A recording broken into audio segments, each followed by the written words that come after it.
Yetkin Bey benim horlama protezi kullanıcı hastam. Yaklaşık bir yıldan beri kullanıyor. Bugün kontrole geldi. Hemen soralım kendisine. Protezden önce ne gibi sıkıntıları vardı? Protezden sonra hayatında neler değişti? Protezden önce çok tıkanıyordum. Geceleri artık böyle hani gündüz kalktığım zaman uykumu alamaz durumdaydım.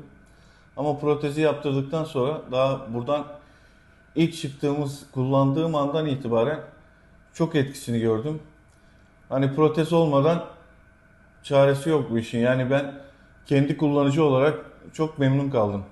Daha öncelerinde çok tıkanıyordum, çok horluyordum. Ama protezden sonra bütün hayatım değişti diyebilirim. Çok sağ olun Yetkin Bey. Çok teşekkür ederiz. Artık bir sonraki kontrolde görüşmek üzere.